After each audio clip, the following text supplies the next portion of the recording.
The Lord be with you. A reading from the Holy Gospel according to Luke.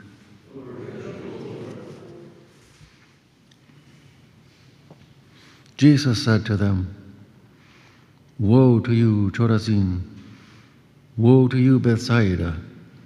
For if the mighty deeds done in your midst had been done in Tyre and Sidon, they would long ago have repented, sitting in sackcloth and ashes. But it will be more tolerable for Tyre and Sidon at the judgment than for you. As for you, Capernaum, will you be exalted to heaven?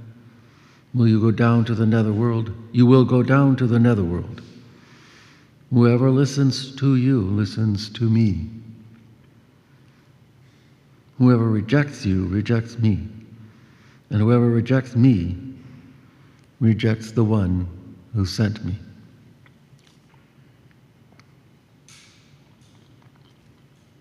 The Gospel of the Lord. Praise to you, Lord Jesus Christ.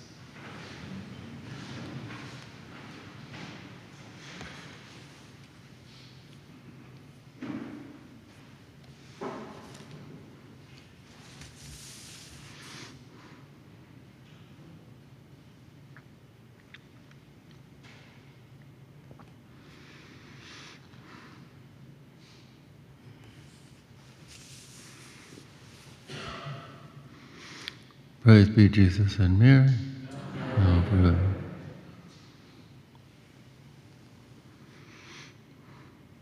When we reflect on these readings we just read, what do we see here? We see, first, an acknowledgement, certainly in the first reading, acknowledgement of our sinfulness. Now I speak in general terms. We look out on our world today, and that's exactly what we see, our sinfulness. We are turning away from God.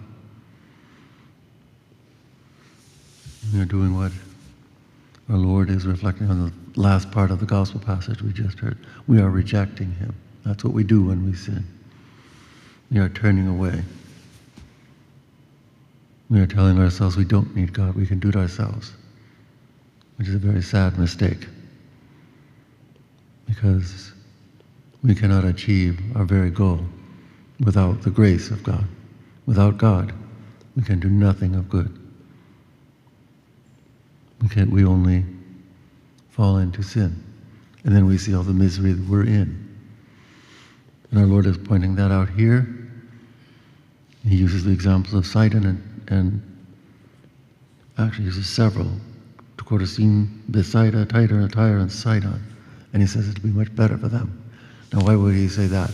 Because the cities that he's referring to when he speaks of their own day, his own day, all right, Capernaum,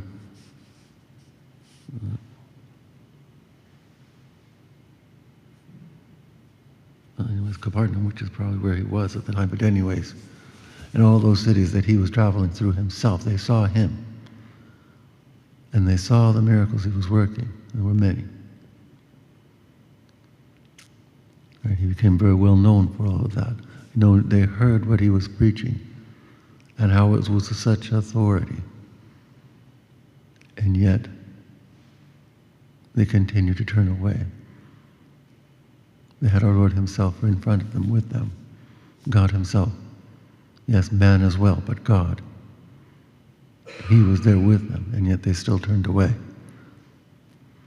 The cities from the Old Testament that our Lord brings out here, God was there, but He was not present with them in the same way as our Lord was. They had only a reflection, they had only signs. They had them. They had the prophets. Right? They had the law, they had the commandments. So they had much guidance, but they did not have our Lord present with them.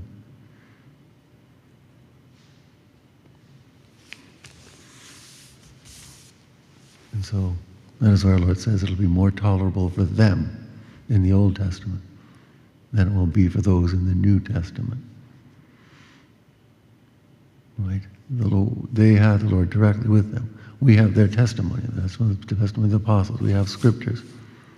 We have much more. All right? We have our faith. We know. We have our Lord himself living with us, among us, right here in the Eucharist. So we do have our Lord with us. Just as he promised when he ascended to heaven, I will be with you till the end of time. He is.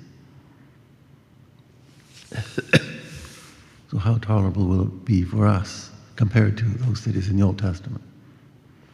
That's what our Lord is pointing out.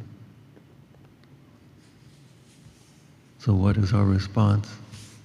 We have to acknowledge our own sinfulness. Again, I speak in general terms, right? We may not be horrible sinners, as some of these other people were that our Lord points out, but it is said we all fall 7 times a day. We all fall. We are weak, and that's a consequence of sin. We have to acknowledge that, and acknowledge that we do need God. We can't do it without him. But with him, with his grace, all things are possible. We're told that repeatedly in the New Testament. With God, all things are possible.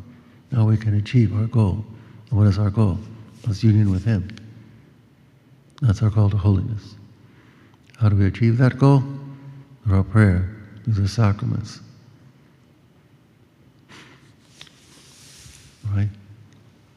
Through the sacraments, the Eucharist and the confession, which we can receive frequently. These will all maintain us in a state of grace and will carry us through. With God, all things are possible. Praise be Jesus and Mary, now and forever.